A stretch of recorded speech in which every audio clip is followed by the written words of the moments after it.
Hello, hello. Here we are, guys, once again, and this is going to be probably our last time meeting here. So I am glad that we have made it thus far. I am also glad to have taken part on a course that included you, because I consider that you guys all are an amazing group of people and that you're also doing a very, very good job in, well, what regards learning English. I consider your advancements since you guys have shared with me that when you started have been really, really good.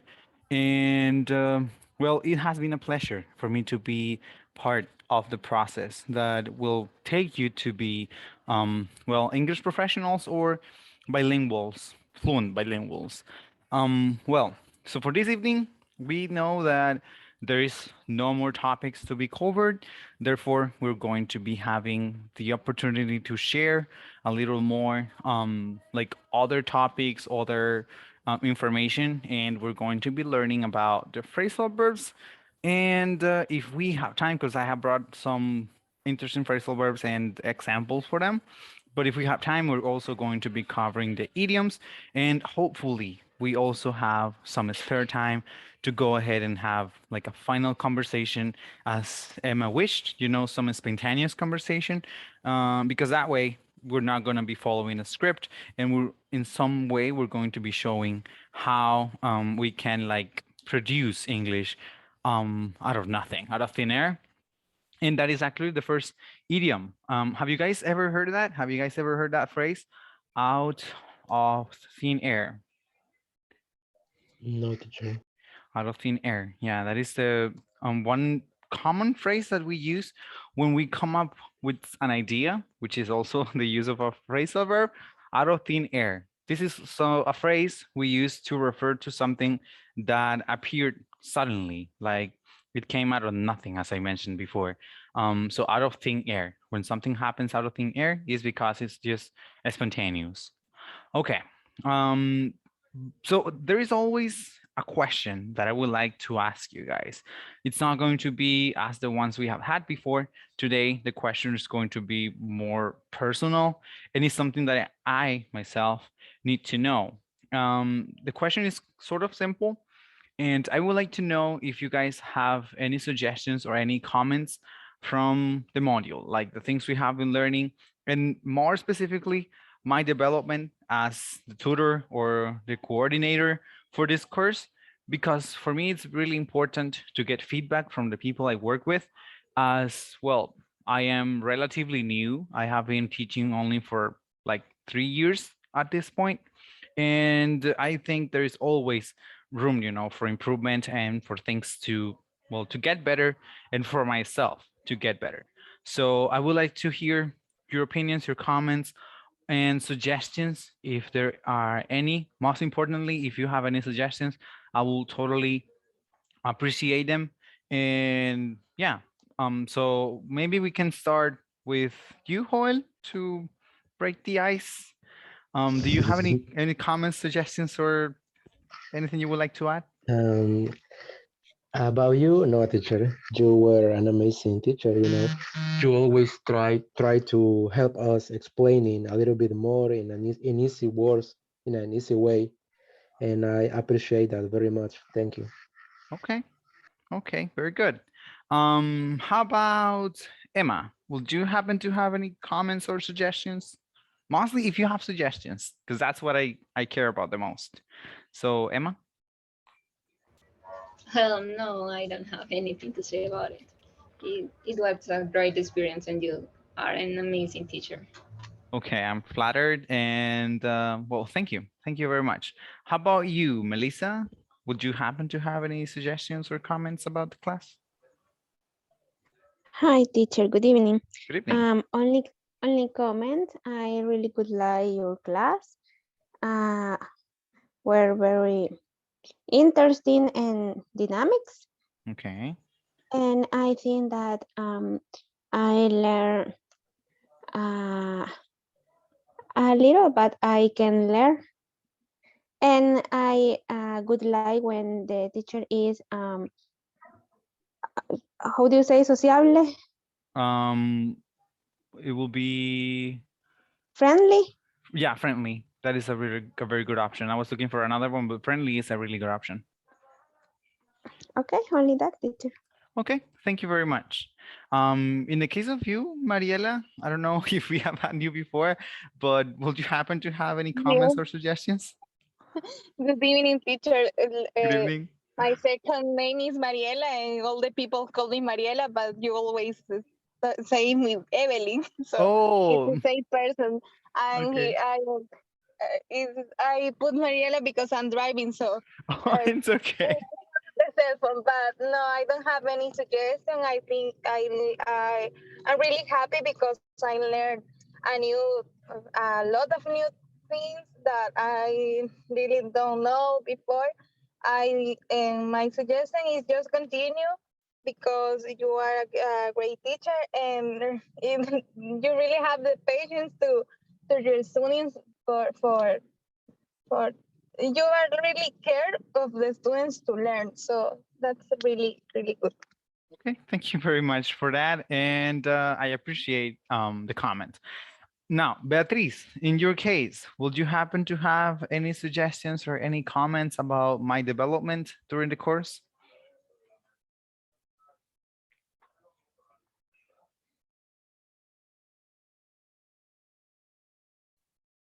Beatriz dijo, no, hombre, yo entrando voy, a mí por qué me preguntan. So do you know, I'm sorry, do you happen to have any suggestions, Beatriz, from my, well, development in the classes? Good evening, Good teacher. evening. My microphone was bad. Oh, okay. Not really, but I want to congrats because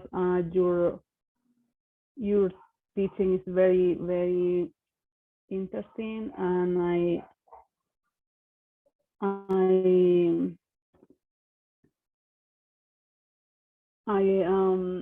learn new vocabulary. Your pronunciation is excellent. Thank you for be paciente with Patient? me. Yes, I know that my pronunciation needs to improve, but I am work in this. Thank you. No, you're very welcome. And I mean, it has always been a pleasure for me to, well, to assist the students. I just wanted to share something with you guys a little bit, if I can steal maybe 2 or 3 minutes from you. And I will do it in Spanish because I like to share this mostly in Spanish. Ok, el caso es que en mi realidad, yo antes, o al menos cuando estaba estudiando, siempre detesté la docencia. O sea, nunca tuve como perspectiva propia ser docente. O sea, yo lo que quería, honestamente, era, no sé, trabajar como intérprete o quizá trabajar en el aeropuerto o en algún momento también, ¿por qué no decirlo? Pensaba en mudarme a San Salvador y trabajar en algún call center. Pero pues luego sucedió eso que les he comentado en un par de ocasiones, así de forma superficial, que pues es el detalle, ¿verdad? Que de parte de la universidad me seleccionaron y me mandaron a Estados Unidos a trabajar en una escuela allá. Fui según el menos afortunado, digamos, en cuestiones de monetarias, porque a mí me pagaban bien poquito, a la mayoría de los demás, pues le pagaban, quizá no igual que un maestro de allá, pero ganaban más o menos. Entonces, pero siento que al final me vi beneficiado con el notar algo que un docente que yo tuve en la universidad desde el segundo año siempre me dijo, y era que, o sea, que yo tenía lo que se necesitaba para ser profe, ¿verdad? Yo todo el tiempo me negaba, siempre le decía que no, que yo no quería, que no, y que eso no era para mí, o sea, que no era mi anhelo para nada ser docente. Pero pues después de esa experiencia, con el tiempo que logré estar allá y algunas cosas que logré aprender de la escuela, aprendí acerca de una estrategia de enseñanza que se conoce como aprendizaje significativo. No, perdón, aprendizaje, no, en inglés me lo puedo mejor. Es, personalized teaching. Entonces sería enseñanza personalizada, esa era la cosa. Enseñanza personalizada. A lo que esto se refiere es a que, o sea, un docente, por lo general estamos acostumbrados a ver maestros, ¿verdad?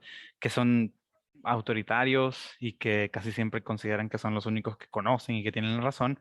Yo casi siempre he tratado de mejor aplicarlo de forma distinta, porque a mí nunca me gustaron los docentes que tuve de esa forma en la U. Am, y pues tuve la suerte o la bendición que recién regresé, recién me gradué en la universidad donde me gradué, me ofrecieron trabajo y pues me gustó. O sea, desde el primer día recuerdo que a mis estudiantes les hice una broma, porque pues en clases presenciales quizás son un poquito más bromistas, porque igual hay más tiempo disponible. Les dije que, o sea, que yo no era el docente, porque en la U hay una cosa que suele pasar bien a menudo, y es que, o sea, en la primera semana, a veces profes o tutores o incluso mismos estudiantes cubren alguna clase porque no han contratado todavía a la persona que va a ser, ¿verdad?, quien dirija ese curso. Entonces ese día, pues ellos se le habían creído, creyeron que era así, me dijeron que no, que cómo era posible, que le gustaba mi clase, que no sé qué. Entonces, pero yo no lo creía. O sea, les juro que incluso hoy, justo hoy, yo, o sea, tengo siempre el miedo de que en algún momento me van a correr de la U, porque siempre siento que no lo hago del todo bien y toda la gente siempre me dice que sí, que sí, que sí. Pero como no era algo que yo deseaba hacer, yo no siento que, o sea, que sea mi cup of tea, sí, o sea, como lo que, en lo que mejor me desempeño. Pero pues aprecio los comentarios, o sea, y solo se los comento por eso, ¿verdad? Porque para que conozcan un poco o para que sepan más o menos el hecho de que, o sea, no fue o nunca fue como mi misión, pero sí lo fue en el momento que regresé de Estados Unidos y pensé que, o sea, estamos muy acostumbrados a eso, a los profes que no se preocupan por los estudiantes, sino que se preocupan por sí mismos, se preocupan por, quizá por ganar lo que puedan ganar y así. Entonces, en cambio, a mí me interesa quizás un poquito más, ¿verdad? El poder ayudar y el poder aplicar eso, de la enseñanza personalizada, el poder adaptarse, que cada uno de ustedes, cada uno de nosotros, porque yo siempre siento que sigo aprendiendo también, pues tenemos una forma distinta de aprender y niveles distintos también. Entonces, pues eso, ¿verdad? Sé que no era necesario que se los dijera, pero pues solo se los quería mencionar. eh, Nada más. Okay, so we have already finished everything. That is great news. And I am glad, as I mentioned before, that you guys have made it thus far. Now, I think there is a question, there is a word that you might be interested in. I mentioned it when Emma was giving me her feedback, and it is the word flattered. I don't know if you guys have ever used that word before, but this is something we use when we feel appreciated, when we feel like people are, well, providing or giving good comments or feedback about our development on something.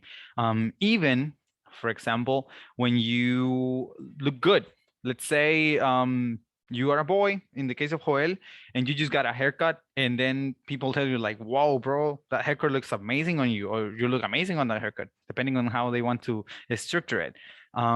So you can use this word. I'm flattered, or I feel flattered, and well, this is something we're going to use to refer, to the feeling of being appreciated. Like, yeah, I feel good with what you guys are saying. So yeah, flattered. All right, so we are here to get to work on something. And that is actually what we're going to do right now. We're going to get to work on the PV, which are the phrasal verbs and the idioms. Before anything, I just wanted to say once again, thank you guys very much for being part of the classes. And I want you to remember that you, I mean, from my perspective at least, you are doing an amazing job. I feel like you have great potential, all of you. And please never stop trying or never give up on your dreams, because I mean that's what we need, as a population, as a Salvadorian country.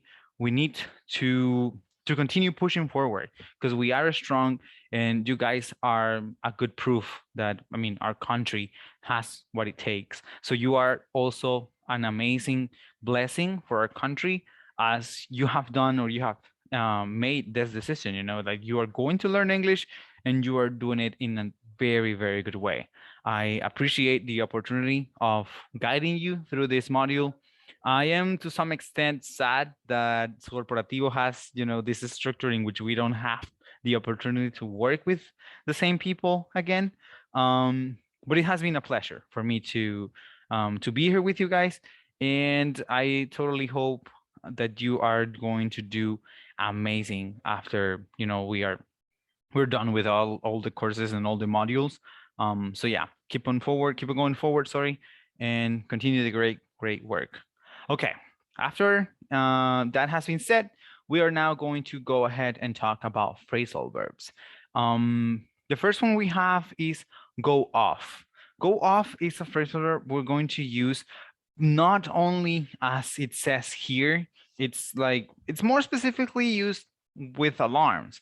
When we're talking about an alarm or something that has suddenly done something. Sí, esa sería mejor una mejor apreciación. When something happens suddenly. Happens suddenly. Sí, cuando algo sucede o pasa de la nada. Because, I mean, or when something activates. Así sería mejor. Activates. Activates suddenly. As we can also use this word or this phrasal verb to talk about bombs. When like there is a bomb that was just placed on the ground and suddenly it went off, it exploded. So we use the same verb. It is mostly used with alarms, as well, we are more used to using our alarm, but yeah, will be a very good description for go off. So when something activates suddenly.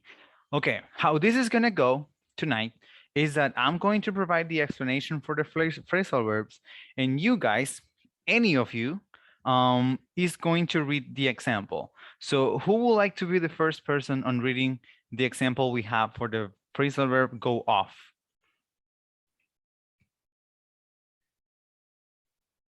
Okay, Joel. Okay. From the time my alarm clock goes off, I am beginning my workout.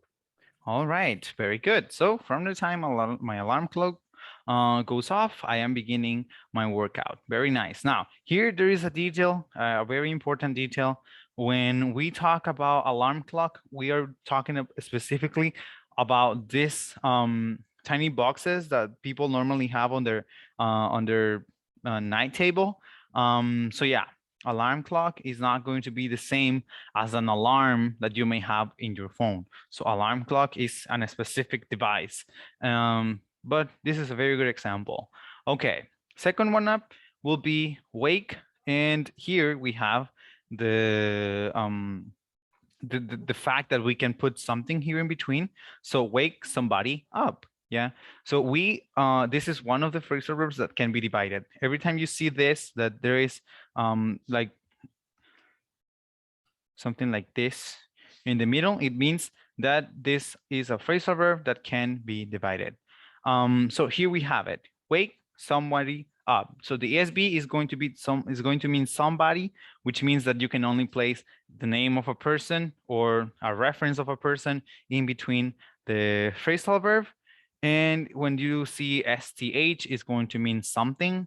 And here it also means that you can put a thing in the middle between the actual verb and the preposition. So wake somebody up, it is to emerge or cause someone to emerge from a sleep. So wake up means only to emerge from a sleep. Yeah, so stop being asleep. But when you use it with the name of someone in the middle, it means that you can also wake someone up. And here we have the two examples. Who would like to read these two? Me, teacher. Okay, go ahead, please. I woke up at 7 o'clock. Okay. She woke him up gently. Gently. Okay, very nice. Thank you. So the first one, I woke up at 7 o'clock. There is no need for us to place more references here because we're talking about ourselves. Therefore, the phrasal verb is going to go all joined together. So we're going to use it as I woke up, as it is in the base form. But when we have to make a reference to somebody else, we are then going to place that reference here, right in the middle. So she woke him up gently. All right, so that's the first one of the ones that can be divided. Sorry. Number 3, get somebody up. It is to rise or cause someone to rise from bed after sleeping. These two verbs are very similar, but there is obviously a difference between the two. Wake up is just the fact that you open your eyes, like when you open your eyes and stop being asleep. Get up is when you actually rise from your bed or stop being, you know, on the face, or like the resting position that you had in your bed. All right, so who is going to provide the voice to these two sentences?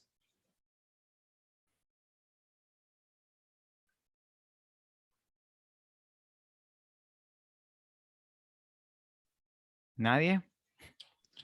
Me, teacher. Okay. Thank Okay. you. I got up feeling tired and disoriented. We got him up because we have to go to a friend's house. All right, very good. This was a compound sentence, and this one was a common sentence. So the first one is, I got up feeling tired and disoriented. This is just an explanation on how I feel. Now we can also use I get up or got up at a specific time as the same example that we have in wake up or woke up. But here we are seeing that we can also use this verb or phrasal verb to refer to things that happen when we get up. And well, this person was feeling tired and disoriented. That means that, I mean, he probably needed more sleep to feel better. Now, in the second example, we got him up because we had to go to a friend's house. That means that, well, they are getting somebody else up. So it is a reference to a third person. And that's what I was saying before. Every time you are making a reference to a third person, you are going to place it right in the middle between the actual verb and the preposition that accompanies this verb, just so it works as a phrasal verb. Now, the next one is put on or put something on. This is a phrasal verb that we use to place a garment, jewelry, or any kind of clothing on parts of one's body. So put on is when you're actually placing the clothing on, the clothing or the jewelry. Garment, this is a word that we can use in replacement of the most commonly used clothes or clothing. Jewelry, as we already know, or we should already know, refers to all the fancy things that you can wear, like earrings or a necklace or a ring or a bracelet. Anything like that is considered jewelry. And then you can also talk about your underwears, you can talk about your shoes, anything that you place on your body can be referred to as put on. Now, who is going to read this example over here?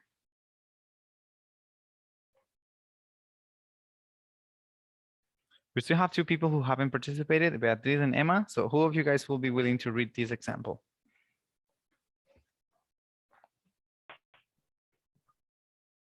Okay, Emma.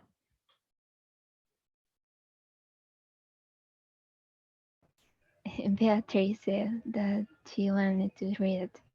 Oh, vaya. Beatriz dijo que ella lo quería leer. Ok, Beatriz. Pensé que mi micrófono seguía mal. It's okay. Okay, I put on my watch and set off a little late. Okay, I put on my watch and set off a little late. This is obviously in reference to something that I do. And as I said, when we talk about something that we do, like we ourselves are doing, we're going to use the phrasal verb joined together. And here, of course, we also have another phrasal verb, which is set off, which is the meaning for it is when something has like a setting that is not correct. All right, so set off, if you, for example, are preparing like a presentation or something and you do it incorrectly, that can be seen or established as a set off. So everything you are trying to like fix and you don't do it properly, that can be identified as a set off. Sí, sería como un ajuste incorrecto. Everything you have as a set off.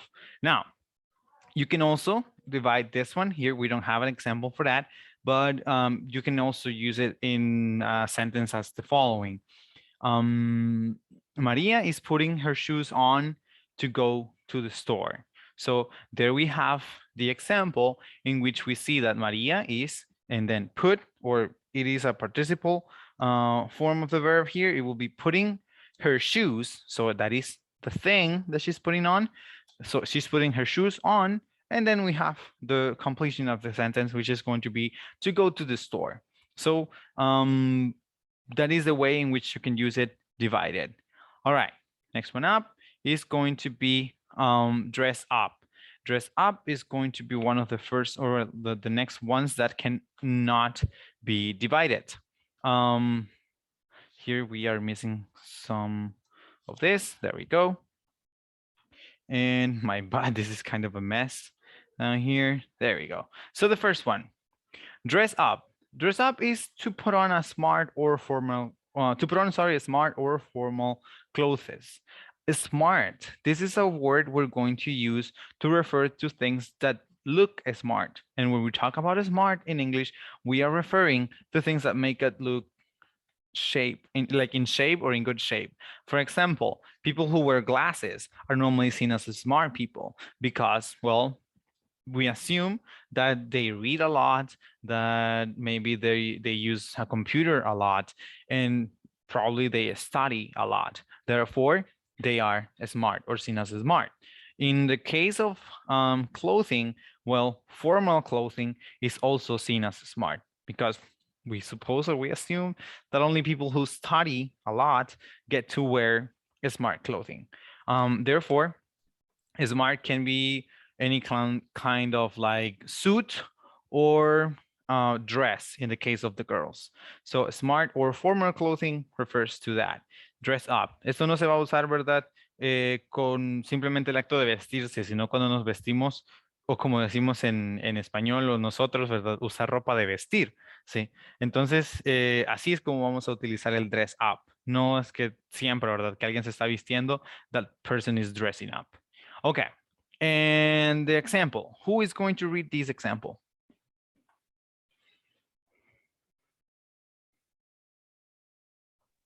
Me, teacher. Okay, thank you.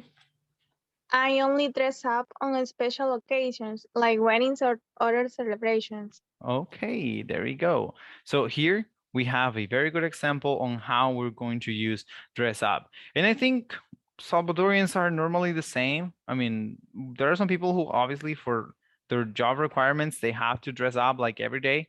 But if we had the opportunity, I think we will almost never dress up. In my case, I do love wearing my suits. When I get to wear my suits, I feel amazing, but it's not something that we do like all the time, or at least myself, I don't do it all the time, but it's something that I actually enjoy. All right, now the next one is tidy up or tidy something up. Tidy up is when we are bringing or when we bring order to something or arrange neatly. Tidy up, yeah, we are going to use it when, for example, you are fixing your room or you are doing some kind of arranging or rearranging in your room. I would like to know who is going to read this example now.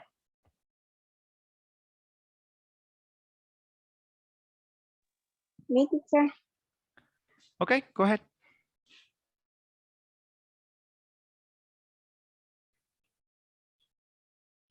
Okay, who was going to read it? Sorry. Oh, Melissa, go ahead, please.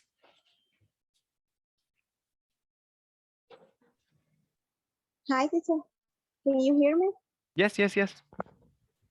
Okay. The children don't like tidying up their bedrooms, but they always do it. All right. So the children don't like tidying up their bedrooms, but they always do it.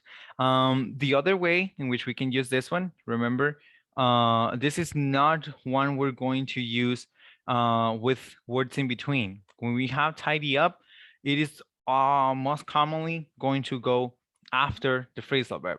Now, the reason why we have the reference to something here is because when we use this phrasal verb, tidy up, we most commonly are going to talk or do it in reference to people. Now, you can also sometimes hear that the phrasal verb tidy up is used referring to people, but that is when people look messy, like someone who is dirty and whose hair has grown out of the regular and all that. You can tell those persons to go ahead and get a tidy up, but it's not going to be something too common.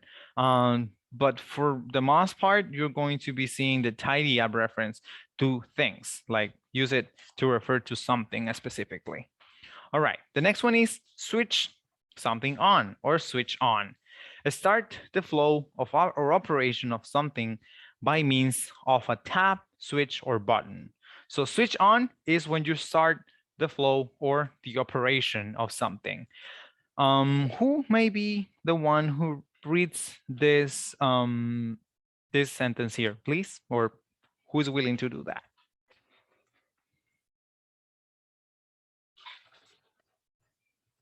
Daniel, que acaba de venir. So you're going to be in charge of reading this sentence. Ahorita mismo. Okay. Okay, number 7. Switch on. Start the flow or operation of something by means of a tap, switch, or button. She switched on the TV to watch her favorite show. Yes, there we go. So her favorite show. Every time we use switch on, we are doing it in reference to the things that we can also use as turn on. Yeah, switch on or turn on can be used in the same kind of meaning, but switch on is, well, probably a more formal way of saying it. So switch on. And this is one of the examples or one of the phrasal verbs that can be divided. You can, to some extent, use it, for example, as if you were to say, she switched the TV on to watch her favorite TV show. So, or her favorite show.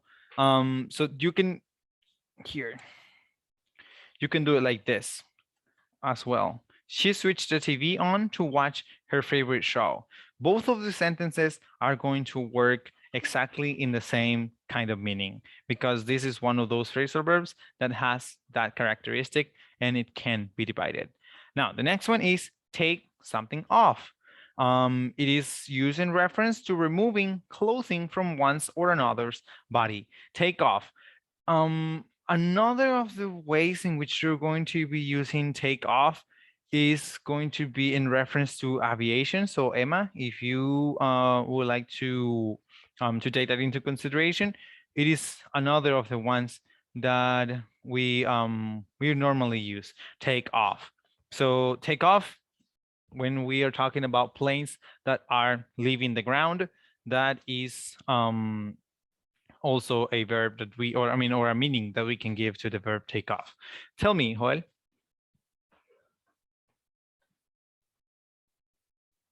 Joel? Yes, teacher. Okay. I'm sorry. My side now is a little bit slow, but I want to share something with this word take off, because I remember that, as I told you, watching a lot of Friends, the sitcom, they use a lot this word take off when they were hanging out together and one of them has to leave. They use, I have to take off. Yes, taking off. So it is also a it's like meaning. an idiom. It's like an idiom, yeah. Yes. Yeah, it's done in reference to what I was just mentioning. The fact that we use take off to refer to planes leaving the airport or the place where they were like sitting, and that is why, well, people use it to refer to I'm leaving. So take off. So Emma, would you be willing to read this example, please? Yes, I took off my shoes and lay down on the sofa. All right, very good. And the same as the last one, we can also use it like this. I took my shoes off. Oh, sorry, no lo quité, sino que solo lo copié. Sorry. Here, I took my shoes off and lay down on the sofa. So these Teacher. are, yes, tell me. What is the meaning? Lay down. Lay down, cierto, eso es otro phrasal verb. Lay down se refiere a recostarse. Sí, Okay. lay down, yes, lay down on the sofa. No vayan a creer que se refiere a mentir abajo, ¿verdad? Sino que el de mentir sería lie, es de una forma distinta como lo escribimos, sí sería así, lie. But lay down sería para recostarse. So lay down on the sofa, me recosté en el sofá. Me quité los zapatos y me recosté en el sofá. Okay, nice. So we have now from 9 to 12. Here, we are going to see, well, some phrasal verbs refer to something different. Here, the first one is warm up. Warm up is to prepare for physical exertion or a performance by exercising or practicing gently beforehand. Warm up. Of course, we can also use warm up as like a literal meaning or with the literal meaning, which is to warm something. But when we use it as a phrasal verb, it's going to be when we are preparing for a physical exertion or a physical performance. For example, people who practice sports, they normally do a warm up before they actually go to the game or to the match that they have on a specific day. All right, so who is going to read this example over here?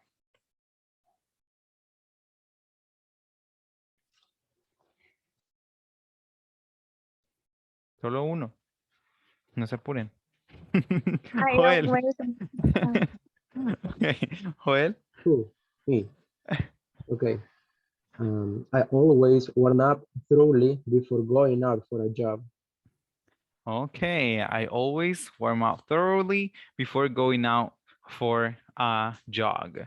All right, thoroughly, we're going to use thoroughly when we do something intensively. Sí, es casi que lo mismo, decir thoroughly and intensively, o sea, intensamente, thoroughly, sí, o sea, de forma, perdón, muy compenetrada, podríamos decir. So, thoroughly and intensively have a similar meaning, but it is mostly well, the most commonly used is going to be thoroughly. At least in English, is going to be thoroughly. For us, for people who speak Spanish, I think it's way more comfortable to say intensively because we're used to the word intensamente, but thoroughly will be way more advisable to use when you're well, sharing something like this with people in English. All right, the next one is workout. Workout, it is used to refer to engage in vigorous physical exercise. So if you are going out to take a walk or to walk your dog, that cannot be taken as workout. So workout is when you do it vigorously, sí, de forma vigorosa, so vigorously. Creo que ahora en más, creo que mejor los voy a ir seleccionando porque se me están durmiendo. Así que, Beatriz, you're going to read this one. John tries to work out 3 or 4 times a week at the local gym. All right, so very good for John. John is basically like me because I go, I don't go the whole week. I go only like 4 times a week.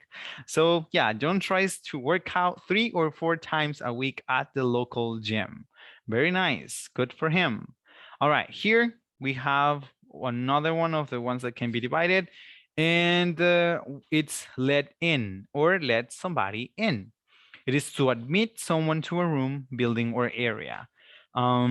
If somebody ever tells you we cannot let you in, that means that well, you're not permitted in that specific place. And actually, let in is one of the few phrasal verbs that we see most commonly used with something in between, because it's very weird to see let in just like that. the most common way is going to be with at least a pronoun in the middle between let, the verb, and in, the preposition. The most commonly used also is going to be let you in, let me in as well. So those are going to be the two main ways in which you're going to see let in. Now, this example is going to be read to you by Evelyn. Please. We let our lovely dog in the house every morning.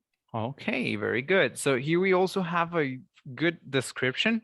It doesn't mean that when you have the opportunity to place the name of someone or a subject between the two words that compound a phrasal verb, you only have to mention the person. You can also use some adjectives to describe the person.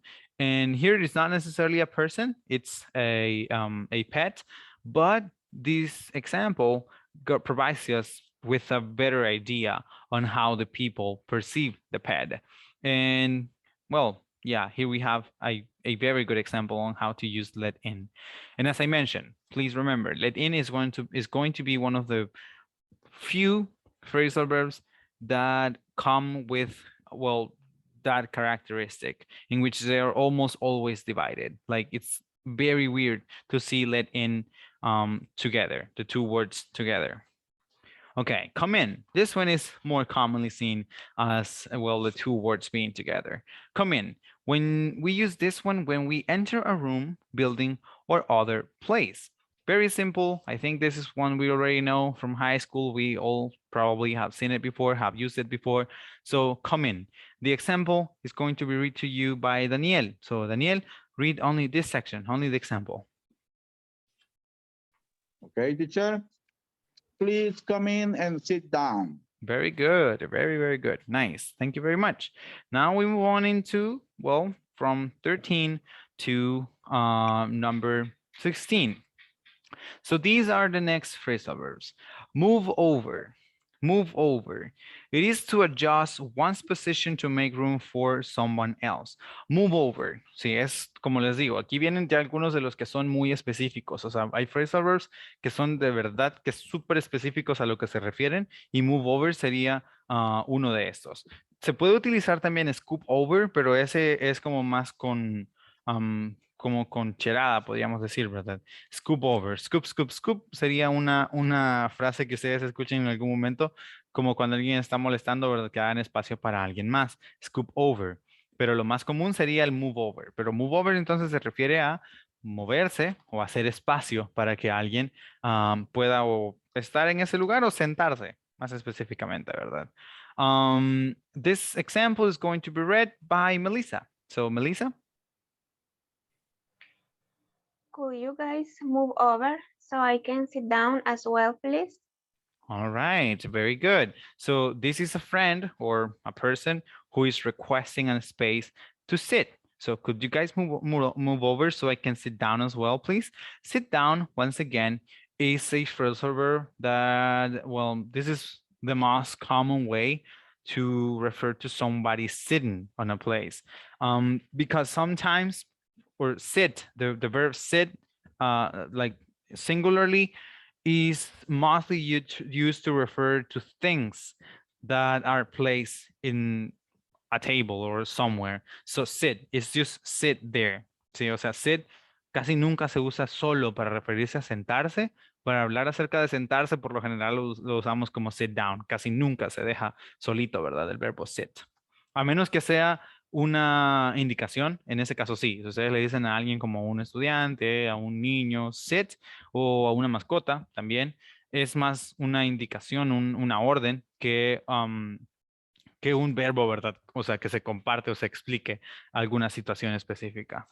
Okay, now the next one is kick out or kick somebody out. Kick out or kick somebody out. To expel or dismiss someone.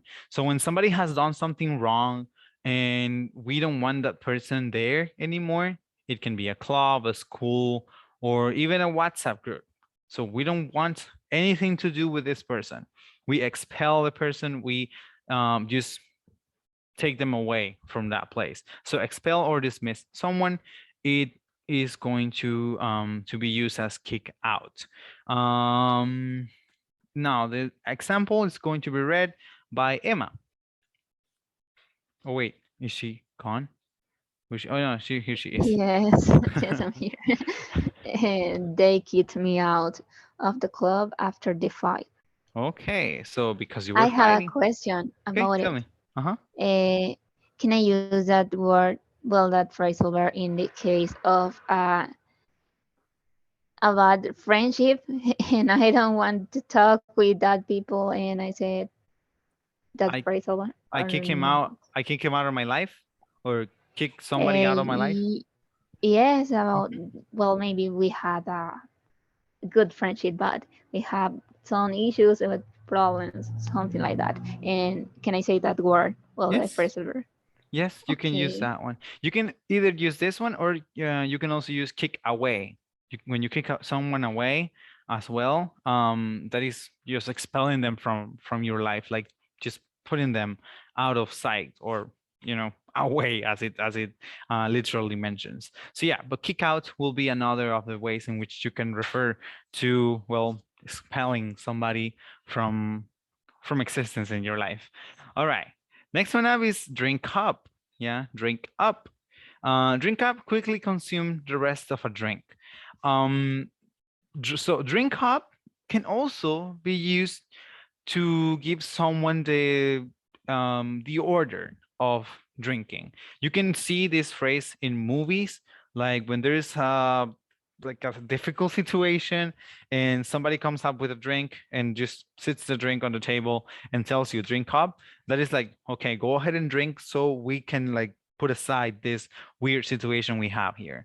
Or you can also use drink up when you're having like a toast, like estamos diciendo algunas palabras o haciendo un brindis. So we're having a toast, and we can also tell people, okay, people, so after the toast, after these words, now drink up. Sí, entonces, a beber.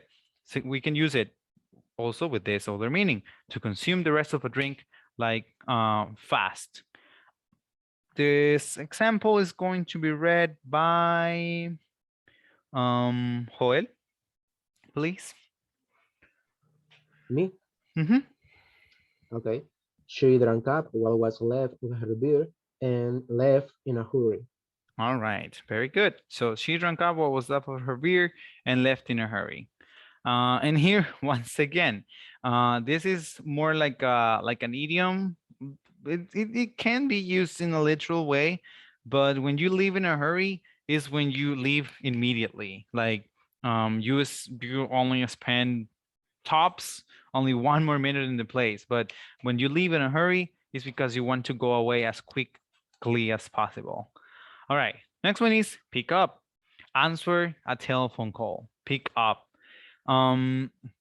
This one has another literal meaning. O sea, el sentido literal de esto sería levantar también, pero eso sería literal, ¿verdad? No necesariamente se entendería como un verbo fraseal. En el sentido de los verbos fraseales o phrasal verb, en ese caso, it will be answer the telephone call. This example is going to be read by Evelyn. Please. I kept calling her, but she wouldn't pick up, so I couldn't tell her the news. All right, very good. So I kept calling her, but she wouldn't pick up, so I couldn't tell her the news. Very nice. Yes, Emma. Well, one day I heard some people saying that they were going to have a party and one of them it was going to pick up The other group. person. And what's the meaning in that case? It's what basically what I said before. It is a literal meaning. Sí, eso es en un sentido literal, ¿verdad? De levantar o en el caso del pick up sería como de pasar recogiendo. Sí, o sea, porque siempre que hablamos de pick up, like for garbage, if you're like on the street and somebody throws like a bag of something, you can ask this person, please pick it up, or you yourself can pick it up. Entonces eso sería un sentido literal. Lo mismo se utiliza en el caso, ¿verdad? Que estamos hablando acerca de eso, que de hecho es un muy buen ejemplo. Sí, when somebody is going to pick somebody else up, es porque lo va a pasar podríamos decir levantando o recogiendo, ¿verdad? En el carro. Pero eso, o sea, como les digo, sería en un sentido literal. Pero por eso les expliqué anteriormente que cuando lo usamos en phrasal verbs, o sea, como phrasal verb, sería específicamente para hablar acerca de contestar una llamada. En cambio, en el sentido más literal de las dos palabras, pues sería para ya sea o recoger algo o pasar a recoger a alguien, ¿verdad? Okay, but very good question, actually. All right. Now we have from, I think this is going to be the last ones that we're going to cover. We're going to have from 17 to 20. And well, here we have, the first one is speak up. Speak up. Speak up means to talk more loudly. When somebody is quiet and you can barely hear this person, you can ask them to speak up. On the telephone will be probably the most common like scenario when you're going to use to speak up, but you can also use it in many other scenarios. Like if you're in a class, if you're in a conference and you cannot hear what somebody's saying, you can request this person to speak up. And another of the meanings that it has, just in case you guys have seen it around there, it has become like a trend nowadays to use this phrasal verb speak up when you want to I forgot the word. Cuando queremos denunciar algo, sí, speak up. Siempre que queremos denunciar una injusticia en la actualidad, o sea, se ha vuelto ya como algo bastante común utilizar este phrasal verb en inglés, ¿verdad? Si, por ejemplo, en el caso de los movimientos feministas o movimientos de ese estilo, utilizan mucho el decir speak up, sí, o sea, como alza tu voz, haz que te escuchen para, pues, poder denunciar, ¿verdad? Lo que está sucediendo. So, speak up. Por si lo ven por ahí en ese sentido, se referiría a eso, ¿verdad? Como a denunciar o alzar tu voz para ser escuchado o escuchada. All right. The example for this one is going to be read by Daniel. Okay, teacher. On the phone, could you speak up, please? I can hear you properly. All right. Could you speak up, please? I can't hear you properly. Remember, when... Teacher? Hola? ¿Qué es properly? Properly, de forma apropiada. Properly. Okay. Sí, no te puedo escuchar apropiadamente, o sea, no te puedo escuchar de forma apropiada. I can't hear you properly. Okay, you're very welcome. Now, hang up on someone. That is the most common way in which we're going to use it. Remember, as I mentioned before, when we have this like at the end of a phrasal verb, it means that the most common way in which we're going to use it is like this: hang up on someone. In here, well, hang up on somebody is to end a telephone call. Now, it is not only to end a telephone call, but when you hung up, is mostly used when you are ending the call abruptly, like you're mad or something like that. So hang up.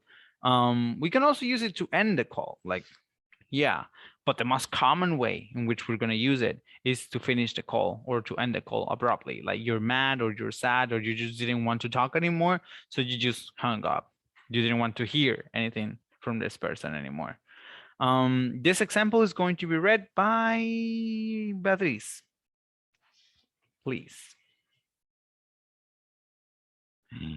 Dang it. Pausada.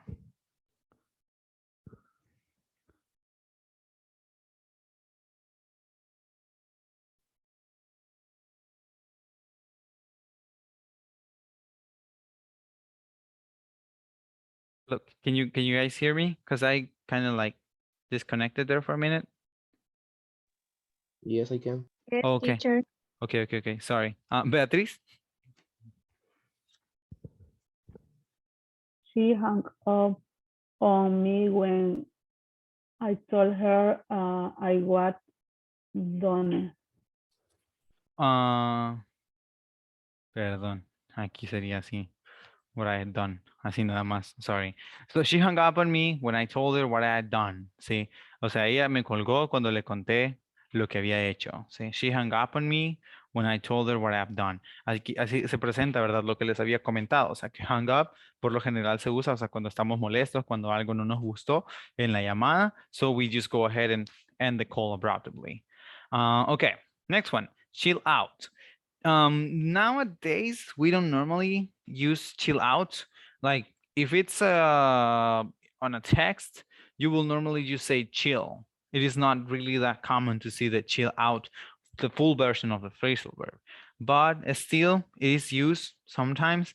But the most common way in which we're going to use it nowadays is going to be just as chill. But the meaning is to calm down or relax. So chill out, we are going to use it with other people. We're going to say it to other people. That is like the most common way in which we're going to be using this phrasal verb. Now, the example for this one is going to be read by Melissa, please. At the end of the day, I just want to put my feet up and chill out before going to bed. All right, very good. So at the end of the day, I just want to put my feet up and chill out before going to bed. So it's just like you lift both of your feet and relax for a bit before you go to bed. That is something that in my case, I do it most of the time. Like before I actually decide to fall asleep, I just want to relax my feet because I want to they say that it helps you to rest when you have less like circulation or blood circulation in your feet. It helps you to rest or to fall asleep quicker than if you had like a regular circulation. That's just a weird thing that I do. Okay, now doze off. This is going to be the last one that we're going to share. Doze off. Doze off is going to be used as fall asleep for likely asleep. So doze off, sí, es como cuando solamente nos desconectamos por un momento, ¿verdad? Como probablemente les esté pasando a algunos de ustedes ahorita si están cansados, you're dozing off, sí, when you doze off, es como similar a cuando decimos I was wandering, pero wandering, cuando hacemos eso del wandering es que estamos despiertos, pero imaginándonos otras cosas. En cambio, con doze off es como que me dormí por un segundo, eso que a veces decimos, ¿verdad? Como, o sea, de la nada, I am so tired that I can even fall asleep for a few seconds. That is the main use for doze off. All right. The example in this case is going to be read by Emma. I don't take a real nap after lunch. I simply doze off for a bit in front of the TV. Okay, so this person doesn't really take a nap. It's not like a real nap. Remember that when we take naps, it will be as if we fall asleep for around 10 minutes. But this person normally just dozes off for a bit in front of the TV. So it's like they just disconnect for a quick second. I'm wondering, were you guys able to hear me there? Like, I am having a lot of issues with my internet, and that's why a minute ago I said dang it, because I mean my computer is showing me that it doesn't have internet connection, but has it been really bad for you? ¿Ha estado bastante mala la señal o cómo lo han percibido? It was just for 1 second. I mean, I thought that it was my internet connection. Sí, porque a ratos me está fallando, a mí casi todo el día ha estado así, no sé por qué. Hoy temprano hubo un rato que cuando WhatsApp falló temprano, yo creí que era la conexión en realidad, pero era WhatsApp, hasta después me di cuenta, pero sí, el internet sí ha estado así como bastante malo y durante toda la clase me ha estado mostrando que está inestable. Pero bueno, esta frase que está acá, esta que acabo de mandar ahorita, dang it. This is something we use to refer to something bad that has happened. Cuando algo no tan bueno nos ha sucedido, ¿verdad? Podemos utilizar eso, dang it. Bueno, ahorita quiero hacer una cosa antes de dejarles ir y es que les voy a compartir esta última presentación porque ahí están el resto de los phrasal verbs. Hay como 6 más y luego están los idioms. En sí los idioms, o sea, no están explicados, eso solamente están nada más así disponibles, pero pues sí me gustaría, ¿verdad? Si ustedes gustan repasarlos o verlos en algún momento, pues ahí van a estar disponibles. Así que ahorita creo que sí ya se los envié al grupo en WhatsApp, ahí los pueden revisar más adelante. Bueno, so that has been it, ¿sí? ¿No lo parece? Fue un mes bastante raro por lo de la vacación, pero pues ya terminamos, ¿verdad? Este sería entonces el final de nuestro módulo. Como les dije anteriormente, ha sido un gusto haber compartido con ustedes, haber trabajado con ustedes. Y pues nada, espero de verdad que sigan adelante, porque desde mi percepción están haciendo un muy buen trabajo. Así que pues vamos a seguirle echando ganas.